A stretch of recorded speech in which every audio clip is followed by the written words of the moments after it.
ආයුබෝවන් සියලුම දෙනාට. ඉතින් අද අපි අලුත් වැඩසටහනකින් ආවේ මේ සමාජයේ තියෙන ප්‍රශ්න, ඒ වගේම පුරාවෘත්ත විශ්වාසයන් සහ අවිශ්වාසයන් වගේ නොයෙකුත් මාතෘකා පිළිබඳව කතා කරන්න. ඉතින් අද අපි තෝරගත්තු මාතෘකාව තමයි කළු කුමාර. කළු කුමාර ගැන කතා කරද්දී අපිට මුලින්ම මතක් වෙන්නේ කළු කුමාර කියන්නේ කවුද කියලා හඳුන්වා දෙන්න. ඉතින් අපි දන්න විදිහට කළු කුමාර කියන්නේ කවුද? කළු කුමාර කියන්නේ දේව පුරාණයට අනුව දෙවි කෙනෙක්. එයා සමහරක් තැන්වල හඳුන්වනවා කළු කුමාර කියන්නේ යක්ෂයෙක් කියලා. ඉතින් මේ කළු කුමාර මේ ලංකාවේ කෙනෙක් කියලා හඳුන්වනවා සහ ඉන්දියාවෙන් ආපු පුද්ගලෙක් විදිහට හඳුන්වනවා. එහෙම ගත්තොත් අපිට නිශ්චිතවම කියන්න බෑ මේ කළු කුමාර කියලා කියන්නේ කවුද කියලා. මොකද අපි ළඟ හරි තොරතුරක් නැහැ. ඉතින් ඔයාලා දන්නවා නම් අනිවාර්යෙන් කළු කුමාර කියන්නේ කවුද කියන එක අනිවාර්යෙන් කමෙන්ට් සෙක්ෂන් එකේ දාන්න. ඉතින් සමහර තැන්වල මෙහෙම සඳහනක් තියෙනවා. කළු කුමාර කියලා කියන්නේ ඉන්දියාවෙන් පිටුවහල් කරපු ඉතා රූමත් හැදි දැඩි පිරිමියෙක් කියනවා. දැන් අවුරුදු 16ක 17ක කුමාරයෙක් කියලා තමයි ඒ පිටුවහල් කරපු කුමාරයෙක් කියලා තමයි සඳහන් කරලා තියෙන්නේ. එතකොට ඒ කුමාරයා අධික කාමාශාවෙන් පෙරුණු කෙනෙක් කියලාත් සඳහන් වෙනවා. එතකොට ඔහු ඉතා විශාල ප්‍රමාණයක ගැහැණු ආශ්‍රය කරලා තියෙනවා කියලා සඳහන් වෙනවා. ඒ ආශ්‍රය කිරීම සමග ඔහුට ලිංගික රෝගයක් වැළඳුණා කියලා සහ වැළඳීමෙන් මිය ගියා කියලා තමයි සඳහනක් තියෙනවා. එතකොට ඔහු යක්ෂාත්මයක් වෙලා ඔහුගේ ඉෂ්ට කරගන්න බැරි වුණු ලිංගික ආශාවන් ඉෂ්ට කර ගැනීම සඳහා කාන්තාවන් කරා එනවා කියලා තමයි සඳහනක් තියෙන්නේ. හැබැයි මේවා 100%ක් සත්‍ය තොරතුරු නෙමෙයි. මේවා අපි හොයලා බලද්දී හොයාගත්තු කරුණු පමණයි. ඉතින් එහෙම බලනකොට කළු කුමාරයාගේ කළු කුමාර සම්බන්ධව නොයෙකුත් කතා මේ ශ්‍රී ලංකාව ඇතුලේ ඉතා බහුලව කතා වෙනවා. ඔව්. හරි ආසයි කළු කුමාරයාගේ කතාව නිකන් මේ දැනගන්න ආසයි. ඉතින් එතකොට මං හිතන්නේ ප්‍රබන්ධ කතා වුණත් හරි ආසයි මිනිස්සු ඔය දැනගන්න අපි දරන මතේ අපි දැකලා නැති නිසා අපිට විශ්වාසයක් නැහැ. මගේ මතේ. එතකොට ඔයාගේ මතේ වෙනස් වෙන්න පුළුවන්, මගේ මතේ වෙනස් වෙන්න පුළුවන්, බලන ප්‍රේක්ෂකයන්ගේ මතේ වෙනස් වෙන්න පුළුවන්. ඉතින් කොහොම හරි අපි දන්න අඳුරන කෙනෙක්ගේ කතාවකුත් මේ අතරේ කළු කුමාර සම්බන්ධව තියෙනවා. එතකොට අපි ඒක කතා කරොත් අපි දන්න කෙනෙක් ඉන්නවා. ඒ දන්න කෙනාට වෙච්ච සිද්ධියක් තමයි අත්දැකීමක් තමයි අපිත් එක්ක පැවසුවේ. එතකොට එයා කියනවා එයා දවසක් ඒ කෙනා කාන්තාවක් ඒ කාන්තාව දවසක් අර මොනවාද පවුඩර් ගාගෙන මොනවාද සුවඳ විලවුන් ආලේපනය කරගෙන එයා රාත්‍රියේ නිින්දට ගියා. හරිද? ඒ නිින්දට ගියාම එයාට දැන් ටික වෙලාවක් නිින්දේ ඉන්නකොට එයාට තේරෙනවා නිකන් ඇඟට නිකන් බරක් වගේ. බරයි වගේ සාමාන්‍යයෙන් ඒ වගේ දැන් තේරෙනවා.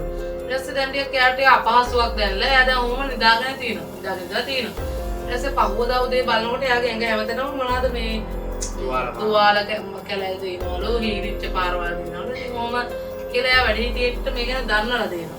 ඊට පස්සේ ඒ දන්න කියන වැඩිහිටියෝ කියලා තියෙනවා මේ කළු කුමාර දෝෂය තමයි මේ ඇති වෙලා තියෙන්නේ කියලා. ඒ ඔහොම තමයි ඉතින් මේ පොඩි කතාව. ඒ සිද්ධියේදී අපිට තවත් දෙයක් තමයි අපිට කියන්න පුළුවන්. එතකොට ශරීරයේ තැලීම් හීරීම් එක දවසක් නෙමෙයි දවස් කිහිපයක්ම වෙලා තියෙනවා. ඒ අවස්ථාවේදී වැඩිහිටියන් ගත්තු එක් ක්‍රියාමාර්ගයක් තියෙනවා. ඔව් ඒ තමයි මේ ඒකේ පැත්තෙන් පැත්තට වෙනස් වෙන්න පුළුවන් මේ කියන්නේ මිනිස්සු කියන. තාමත් ඉතින් මේ එතකොට ඒ කෙනාට වැඩිහිටිය කියන්නේ මේ එංගොල්ලෝ කරලා තියෙන පොඩි පිළියමක් තියෙනවා මේ කළු කුමාර දෝෂයෙන් බේරෙන්න කියලා. ඒක තමයි මේ කියන්නේ පිරිමි කෙනෙක්. ඒකේ තමන්ගේ ගෙදර නිවසේ ඉන්න එක්ක තාත්තා වෙන්න පුළුවන්, තමන්ගේ ස්වාමි පුරුෂයා වෙන්න පුළුවන්. හඳින සරමක් පිරිමි කෙනෙක්ගේ ඇඳුමක් සරමක් නවලා කොට්ටයටින් තියාගත්තාම මේ කළු කුමාර දෝෂය ඇති වෙන්නේ නැහැ කියලා විශ්වාසයක් ඒගොල්ලන්ට තියෙනවා. ඒගොල්ලෝ ඒක කරලා තියෙන ඒ වගේම ඒගොල්ලන්ට ඒක සාර්ථක වෙලා තියෙන ක්‍රමය.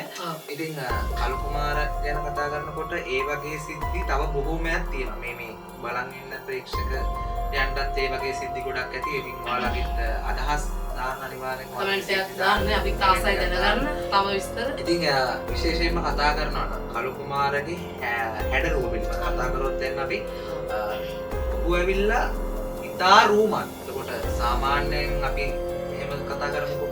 සාමාන්‍ය කාන්තාවක් දැක්ක ගමන් හැරිලා බලන්න හිතෙන ස්වරූපයක් ඔහුගේ ශරීරයේ තිබිලා තියෙනවා. ඒ ලස්සනයි කියලා කියන්නේ. ඉතා කඩවසක්. එහෙනම් අර කළුයි කියලා නම් මනන් හරි අපි දැන් එහෙම සමාජයේ තියෙනනේ කළු කොමත් ලස්සනයි කියලා. ඉතින් ඒ වගේ ඒ කියන්නේ ඔහුගේ පෙනුම කොමත් කළු කියලා තමයි. කළු වුණාට අර සිරියාවන්ත ඒ වගේ සිරියාවන්ත.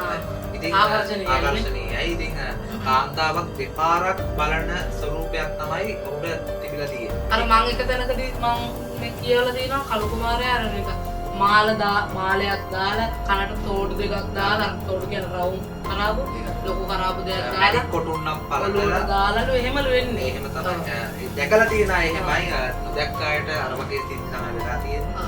ඉතින් කළු කුමාරයාට පෙම්බඳින කාන්තාවරු ශ්‍රී ලංකාවේ ඉඳලා තියෙනවා. යම්කිසි කතා අපි දැකලා දෙන කතාවලදී මොකද ඒ තරම් ඔහු රූමත්. කඩවසන් තරුණෙක් කියලානේ කියන්නේ. ඔය වගේ ජනප්‍රවාදයේ සමහර කතා පැවැතෙන. එතකොට කළු කුමාරයා එන්නේ අරගෙගේ පිට නැගලා. ඉතින් කොහොම හරි මේ සිද්ධි මේ විදිහට මේ යනකොට ඉස්සරහට යනකොට සමහර සම්ප්‍රදායික විදිහට එක පැතිවල වෙන වෙනම ශාන්ති කර්ම කරනවා මේ. ඒක සමහර පැතිවල කළු කුමාරයා අදහනවා. දෙවියෙක් විදිහට. එතකොට මේක ඇත්තක්ද නැත්තක් විශ්වාස කරන්න පුළුවන් දෙයක්ද බැරි දෙයක්ද? විශ්වාස කරන්නේ නැහැ ඕවා. ඒක අර කතා ඉතින් තියෙනවාට ඕක අහන්න ආසයි මම. අහන්න ආසයි අනිවාර්යයෙන් අපිත් අහන්න ආසයි. අපිත් ඒකයි මේ කතාවද අරන් ආවේ. ඉතින් තව දෙයක් කතා කරන්න ඕනේ. දැන් කළු කුමාරයා කතා කරනකොට මට එක මතයක් තියෙනවා. කළු කුමාරයා දැන් අපි හිතමුකෝ මේ අපේ ගෙදර. මේ වෙලාව අපි හිතමු රෑ 12යි වෙලාව. අපේ ගෙදරින්. එතකොට මේ වෙලාවෙම වෙනත් පළාතක අපි හිතමු යාපනයේ. යාපනයේදී තවත් කාන්තාවක් කළු කුමාරයාට බය වෙනවා. එතකොට මේ කළු කුමාරයා එක්කෙනෙක්ද දෙන්නෙක්ද? එතකොට කළු කුමාරයා පිරිසක්ද? නැත්නම් කළු කුමාරයාට කුමක් හෝ බලයක් තියනවද මේ තප්පරේ මෙතන ඉන්න වෙන තප්පරයක තව දැනක ඉන්න? සමහරට මෙහෙම දෙයක්ත් තියෙනවා. අර අවතාර කියලා කියනනේ එක මේ යක්ෂයන්ට තියෙනවලු අවතාර විශාල පිරිස. විශාල ප්‍රමාණයක් අවතාර කළු කුමාර කියලා හඳුන්වා දුන්නා කළු කුමාර එක්කෙනෙක්. ඔව් නෑ මං කියන්නේ මේ කළු කුමාරයාටම තව අවතාර විදියට එයාගේම වර්ෂන් විදියට ඉන්න පුළුවන් කියලා මම අහලා තියෙන විදියට. ඉතින් ඒක බැලුවොත් ඒක බොරුවක් වෙන්න අනිවාර්යයෙන්. මොකද ඒක ඇවිල්ලා අපි කවුරුත් කවදාවත් කොතනකවත් දැකලා ඇති දෙයක් නෙමෙයි. ඉතින් කතාවට කියනාට කළු කුමාරයා මම මේ අර මගේ මතය ඉදිරිපත් කරේ ඒක විශ්වාස කරන්න බැරි හේතුව.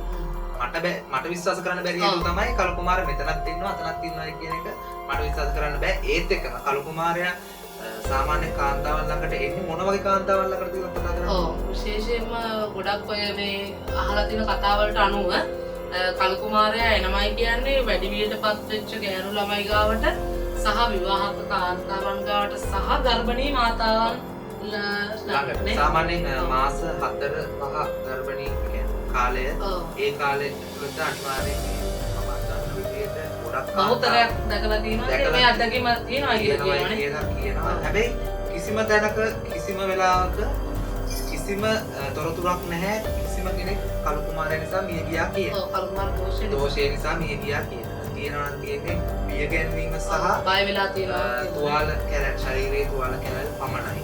ඉතින් මේක කතා හැමතැනම තියෙනවා. අපේ රසවත් ඉතින් මේ අහන එකදී නේද?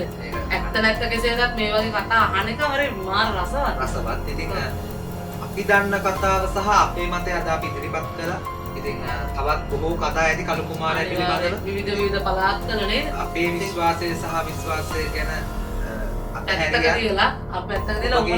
ඔබගේ විශ්වාසය සහ විශ්වාසය පිළිබඳව සහ ඔබගේ අත්දැකීම් පිළිබඳව මේ වීඩියෝ එක යටින් අනිවාර්යෙන් කමෙන්ට් කරයි කියලා අපි බලාපොරොත්තු වෙනවා. මොකද අපි වගේම තවත් බොහෝ පිරිසක් කැමති මේ කතා අහන්න. ඉතින් තවත් දවසක අලුත් කතාවක් අපි හමු වෙමු. ඉතින් අදට කළු කුමාරගේ කතාව අවසන්. එහෙනම් අපි ගිහින් එන්න. ඔබ සැමට සුබ දවසක්.